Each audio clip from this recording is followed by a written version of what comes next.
Well, let's turn to the United States now and see how Washington is reacting to the proposed deal. Senior White House correspondent Ed Henry joins us live with more. And Ed, I suppose that's the big question. How does this deal affect the U.S. push for sanctions on Iran?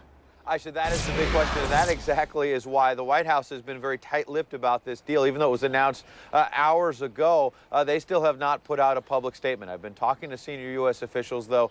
They say they're carefully trying to make sure their public reaction is just pitch perfect here. But in private, you can bet, from what I'm gleaning so far, they're very cautious in their reaction because they believe this is really just a stalling tactic by Iran. As you heard from Matthew Chance, the U.S. has been working so carefully to try to get China and Russia on board with tough new sanctions before the UN Security Council against Iran's nuclear program. The fear here at the White House is now that this is going to allow Iran with this deal to say, look, our nuclear program is really just for civilian purposes. It's really just energy deals.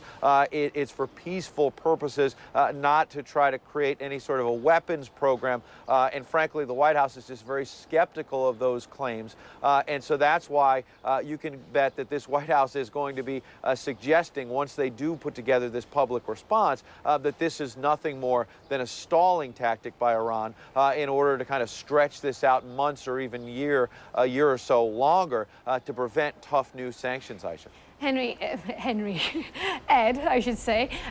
Skeptical the White House may be, but the bottom line is it's hard to see how it doesn't put it in a difficult position, having this deal on the table, so that they don't come off as seeming a hard line.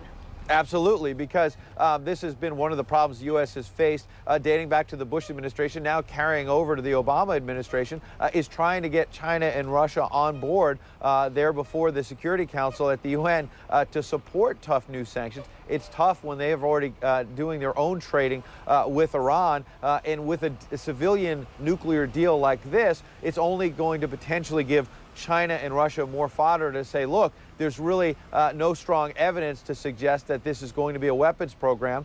So it's going to be tough to push through new sanctions. So you're absolutely right.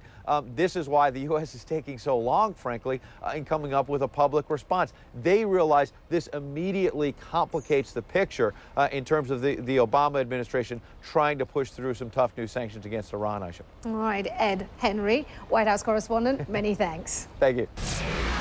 Well, over on CNN.com/iDesk, we're asking this. Should this deal stop the push for new sanctions against Iran? Log on right now, vote, and give us your take. We'll share some of your thoughts as well as the results in the late edition of iDesk with our very own Hala Gurani.